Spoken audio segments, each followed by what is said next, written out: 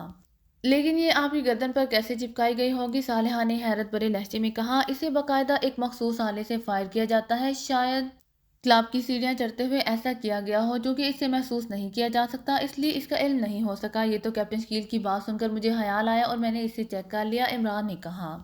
تو پھر اب اسے مکمل آف کر دو ورنہ یہ کام دوبارہ شروع کر دے گی، جولیا نے کہا۔ کسی کے پاس لائٹر ہے؟ عمران نے کہا تو صفدر نے اس بات میں سر ہلاتے ہوئے جیب سے لائٹر نکال کر عمران کی طرف بڑھا دیا۔ یہ تو گیلی ہے، پھر کیسے جلے گی؟ جولیا نے کہا، ابھی دیکھنا یہ کیسے جلتی ہے، عمران نے کہا۔ اس کے ساتھ ہی اس نے لائٹر جلایا اور دوسرے ہاتھ کی انگلیوں سے چٹکی کے ساتھ ہاتھ میں پکڑی ہوئی اس جلی نما مادے کو اس نے لائٹر کے شعلے کے سامنے رکھ دیا۔ چند لمحوں بعد یکلہت اس جلی نما مادے کو آگ لگ گئی تو عمران نے انگلیاں کھول دیں، کمرے میں نامانوسی بو پھیل گئی، جبکہ اس جلی نما مادے سے نیلے رنگ کی آگ نکل رہی تھی، اور پھر نیلا شعلہ فرش پر گرا اور اس کے باوجود کافی دیر تک جلنے کے بعد بجھ گیا تو عمران نے بے اختیار ایک طویل سانس لیا اور لائٹر واپس صفدر کی طرف بڑھا دیا۔ انہیں تو معلوم ہو گیا ہوگا کہ آپ نے ایسا کیا ہے، کیپٹن شکیل نے کہا۔ ہاں، ظاہر ہے ان کی اسکرین آف ہو گئی ہوگی، عمران نے جواب دیا۔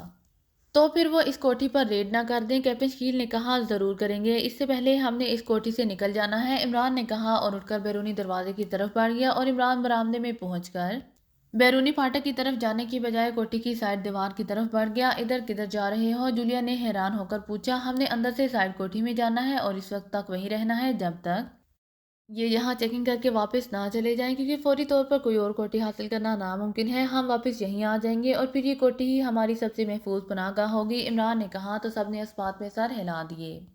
ایک وسیع و عریض کمرے کے ایک کونے میں کرسی پر ایک لمبے قد اور بھاری جسم کا آدمی تقریباً نیم دراز تھا، اس کا بڑا سا چہرہ سوجا ہوا دکھائی دے رہا تھا، اس کے جسم پر نیلے رنگ کا سوٹ تھا، اس کے سامنے میز پر ایک مستطیل شکل کی مشین موجود تھی، لیکن مشین کی اسکرین تاریک تھی، جبکہ مشین کے چھوٹے بڑے بلب مسلسل جل بجھ رہے تھے، ساتھ ہی ایک میز پر 2 فون رکھے ہوئے تھے جس سے مسلسل کالیں آ رہی تھیں، اور وہ آدمی ریسیور اٹھا کر اس انداز میں بات کا جواب دے رہا تھا جیسے وہ کسی ریاست کا حق میں آلہ ہو۔ باس باس، ایف آر آف ہو گیا ہے، اچانک سامنے پڑی ہوئی مشین سے ایک آواز سنائی دی تو وہ آدمی بے اختیار چونک کر سیدھا ہو گیا۔ کیا کہہ رہے ہو آرتھر؟ ایف آر آف ہو گیا ہے؟ کیسے؟ کیوں؟ اس آدمی نے انتہائی حیرت بھرے لہجے میں کہا۔ باس، وہ اچانک آف ہو گیا ہے، لگتا ہے اس کو آف کر دیا گیا ہے، مشین سے آرتھر کی آواز سنائی دی۔ او، لیکن وہ اسے چیک ہی نہیں کر سکتے تھے، پھر کیسے آف ہو سکتا ہے؟ اس آدمی کے لہجے میں ایسی حیرت تھی جیسے اسے آرتھر کی بات پر یقین نہ آ رہا ہو۔ میں درست کہہ رہا ہوں باس، دوسری طرف سے کہا گیا۔ تو پھر انہوں نے اپنی زندگیوں کی مہلت خود بخود ختم کر دی ہے۔ تھرڈ ایکس کو حکم دے دو کہ وہ اس کوٹھی پر فوراً ریڈ کرے اور پہلے اندر بے ہوش کر دینے والی گیس فائر کرے اور پھر انہیں گولیوں سے چھلنی کر دے اور پھر مجھے اسکرین پر ان کی لاشیں دکھائی جائیں، اس آدمی نے کہا، اور اس کے ساتھ ہی اس نے ہاتھ بڑھا کر مشین کا ایک بٹن آف کر دیا۔ اس کا مطلب ہے کہ یہ واقعی ہاتھ سے تیز لوگ ہیں، بہرحال اب ان کا خاتمہ ہو ہی جائے گا، اس آدمی نے شراب کا ایک گھونٹ لیتے ہوئے بڑبڑانے کے انداز میں کہا۔ پھر وہ تقریباً آدھے گھنٹے تک مسلسل فون پر آنے والی کالیں سنتا رہا اور احکامات دیتا رہا کہ اچانک مشین میں سے آرتھر کی آواز سنائی دی۔ آرتھر بول رہا ہوں، آرتھر کے لہجے میں تشویش کا عنصر نمایاں تھا۔ ہاں، کیا ہوا؟ ہلاک ہو گئے یہ لوگ؟ باس نے کہا۔ نو باس، وہ نکل گئے ہیں۔ تھرڈ ایکس نے فوری طور پر کوٹھی پر ریڈ کر کے اندر گیس فائر کی اور پھر وہ اندر داخل ہوئے تو کوٹھی خالی پڑی ہوئی تھی، آرتھر نے کہا۔ ایف آر آف ہونے اور تھرڈ ایکس کے وہاں پہنچنے میں کتنا وقفہ لگا ہوگا؟ اس آدمی نے تیز اور کرخت لہجے میں کہا۔ 10 منٹ باس، آرتھر نے جواب دیا۔ 10 منٹ میں یہ لوگ کیسے کوٹھی سے جا سکتے ہیں؟ اگر نکلے بھی ہوں گے تو کہیں قریب ہی ہوں گے، تھرڈ ایکس کو کہو گے وہ انہیں تلاش کر کے ہلاک کر دے، باس نے کہا۔ یس باس، آرتھر نے کہا تو باس نے ایک بار پھر ہاتھ بڑھا کر مشین کا ایک بٹن آف کر دیا۔ کہاں جائیں گے یہ لوگ؟ موت تو ان کے لیے یہاں ہر طرف موجود ہے، باس نے کہا، اور اس نے ایک بار پھر شراب پینا شروع کر دی۔ اس کے ساتھ ہی ساتھ پڑے ہوئے سفید رنگ کے فون کی گھنٹی بج اٹھی تو اس نے ہاتھ بڑھا کر ریسیور اٹھا لیا۔ پولیس چیف فلیمنگ بول رہا ہوں، اس آدمی نے باری اور تحکمانہ لہجے میں کہا۔ باربرا بول رہی ہوں، کران سے۔ کیا ہوا؟ پاکیزائی ایجنٹوں کا ایک نسوانی آواز سنائی دی۔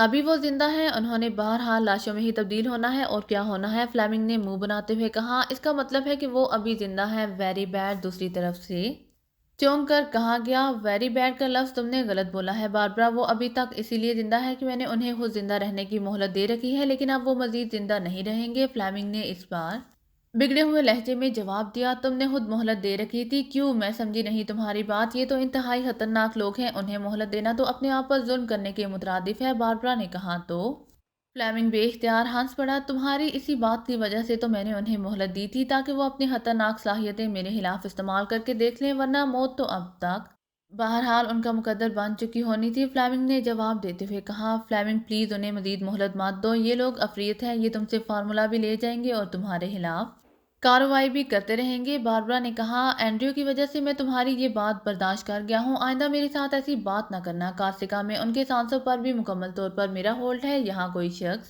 میری مرضی کے بغیر دوسرا سانس بھی نہیں لے سکتا اور یہ لوگ بہرحال ہلاک ہو جائیں گے، ویسے بھی میں نے تمہارے فون سے پہلے اپنی دی ہوئی مہلت واپس لے لی ہے، اسی لیے اب تک وہ ہلاک ہو چکے ہوں گے، فلیمنگ نے کہا۔ پھر وہ فارمولا مجھے بھجوا دو، باربرا نے کہا، ان کی لاشوں سمیت بھجوا دوں گا، بے فکر رہو، فلیمنگ نے کہا، اور اس کے ساتھ ہی اس نے ریسیور رکھ دیا اور پھر اس نے ہاتھ بڑھا کر مشین کا ایک بٹن دبا دیا۔ یس باس، میں آرتھر بول رہا ہوں، مشین میں سے آرتھر کی آواز سنائی دی۔ کیا ہوا ان لوگوں کا، کہاں موجود ہیں ان کی لاشیں، فلیمنگ نے کہا، وہ غائب ہو چکے ہیں باس، تھرڈ ایکس انہیں تلاش کر رہے ہیں۔ دوسری طرف سے کہا گیا، غائب ہو گئے ہیں، کیا مطلب، کیسے؟ فلیمنگ نے ایسے لہجے میں کہا جیسے اسے اپنے کانوں پر یقین نہ آ رہا ہو۔ تھرڈ ایکس نے پوری کالونی کو چھان مارا ہے لیکن وہ لوگ غائب ہو چکے ہیں، آرتھر نے جواب دیتے ہوئے کہا۔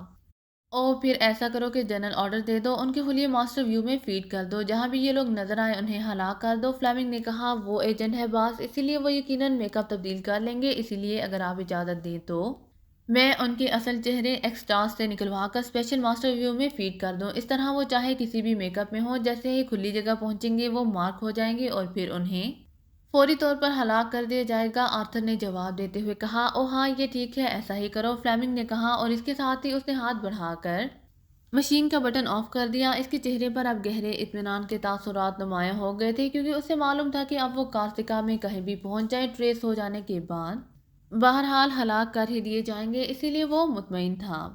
عمران اپنے ساتھیوں سمیت اسی کوٹھی میں موجود تھا، البتہ تنویر اور صفدر دونوں ان کے ساتھ نہیں تھے۔ عمران اپنے ساتھیوں سمیت ساتھ والی کوٹھی میں چلا گیا تھا اور اتفاق سے یہ کوٹھی خالی تھی، اسی لیے وہاں انہیں کسی قسم کی مداخلت کا سامنا نہیں کرنا پڑا تھا، جبکہ دوسری منزل کے کمرے کی کھڑکی سے وہ سارا منظر دیکھ رہے تھے۔ 8 افراد 2 کاروں میں سوار ہو کر وہاں پہنچے تھے اور ان میں سے 2 آدمیوں نے دوسری طرف موجود سائڈ گلی سے کوٹھی میں بے ہوش کر دینے والی گیس فائر کی اور پھر 2 آدمی پھاٹک سے کود کر اندر داخل ہوئے اور انہوں نے پھاٹک کی چھوٹی کھڑکی کھول دی اور باقی 6 افراد بھی اندر آ گئے۔ پھر وہ پوری کوٹھی میں گھومتے رہے لیکن ظاہر ہے انہیں کوٹھی خالی ہی ملنی تھی، اسی لیے وہ واپس چلے گئے۔ تو عمران نے صفدر اور تنویر کو عقبی طرف سے بھیج دیا کہ وہ ایک آدمی کو لازماً نگرانی کے لیے چھوڑ جائیں گے اور صفدر اور تنویر اس آدمی کو اغوا کر کے اندر لے آئیں تاکہ اسے راڈف سنڈیکیٹ کے بارے میں تفصیلات معلوم ہو سکیں۔ اس کے ساتھ ہی وہ سائڈ کوٹھی سے واپس اپنی والی کوٹھی میں پہنچ گئے تھے۔ کافی دیر لگا دی ہے صفدر اور تنویر نے، جولیا نے کہا، لیکن اس سے پہلے کہ کوئی جواب دیتا صفدر اور تنویر کمرے میں داخل ہوئے لیکن ان کے ساتھ کوئی آدمی موجود نہیں تھا۔ کیا ہوا؟ عمران نے چونک کر پوچھا۔ وہ 8 افراد کاروں میں بیٹھ کر چلے گئے ہیں، صفدر نے کہا، لیکن تم لوگوں نے اتنی دیر کیوں لگائی ہے؟ عمران نے پوچھا۔ وہ سب اس پوری کالونی کو چیک کرتے رہے ہیں، ہم اس انتظار میں رہے کہ وہ کسی ایک کو یہاں چھوڑ کر جائیں تو اسے کور کیا جائے، لیکن وہ سارے ہی کاروں میں بیٹھ کر چلے گئے ہیں، اسی لیے ہمیں حال ہی واپس آنا پڑا، صفدر نے کہا۔ او یہ اچھا کلیو تھا، وہ بھی ختم ہو گیا، عمران نے ایک طویل سانس لیتے ہوئے کہا۔ یہ کارڈ دیکھیں، شاید اس سے کوئی آگے بڑھنے کا کلیو مل جائے، صفدر نے جیب سے ایک کارڈ نکال کر عمران کی طرف بڑھاتے ہوئے کہا۔ کہاں سے ملا ہے یہ کارڈ؟ عمران نے پوچھا۔ ان میں سے ایک آدمی نے اپنی جیب سے سگریٹ کا پیکٹ نکالا اور ساتھ ہی یہ کارڈ بھی نیچے گر گیا اور اسے اس کا علم نہیں ہوا اور وہ آگے بڑھ گیا تو میں نے یہ کارڈ اٹھا لیا، صفدر نے جواب دیا۔ کیا کسی کلب کا کارڈ ہے؟ جولیا نے پوچھا۔ ہاں ریڈ کلب کا کارڈ ہے، کسی ولیم ہنری کے نام کا ہے، عمران نے کہا اور کارڈ جولیا کی طرف بڑھا دیا۔ اسے کیا کلیو مل سکتا ہے؟ یہاں نہ جانے اس جیسے کتنے ریڈ کلب ہوں گے، جولیا نے کہا، لیکن عمران نے ریسیور اٹھایا اور تیزی سے نمبر پریس کرنے شروع کر دیے اور آخر میں اس نے لاؤڈر کا بٹن بھی پریس کر دیا۔ ریڈ کلب رابطہ قائم ہوتے ہی ایک مردانہ آواز سنائی دی۔ ولیم ہنری سے بات کرائے، میں اس کا دوست ماسٹر بول رہا ہوں، کرانچ سے، عمران نے کہا۔ ولیم ہنری تو اس وقت فیلڈ میں ہوگا، میں آپ کی بات ہاروے سے کروا دیتا ہوں، دوسری طرف سے کہا گیا۔ ہیلو، ہاروے بول رہا ہوں۔ چند لمحوں بعد ایک اور مردانہ آواز سنائی دی، لہجہ مودبانہ تھا۔ میں اقران سے ولیم ہنری کا دوست ماسٹر بول رہا ہوں، اسے بات کرا دیں۔ عمران نے کہا کیا آپ واقعی اس کے دوست ہیں؟ دوسری طرف سے کہا گیا تو عمران بے احتیاط چونک پڑا۔ جی ہاں کیوں؟ عمران نے حقیقی حیرت بھرے لہجے میں کہا۔ اگر آپ کو میری ویڈیو پسند آئے تو please like, share and subscribe کرنا مت بھولیے گا۔ جزاک اللہ۔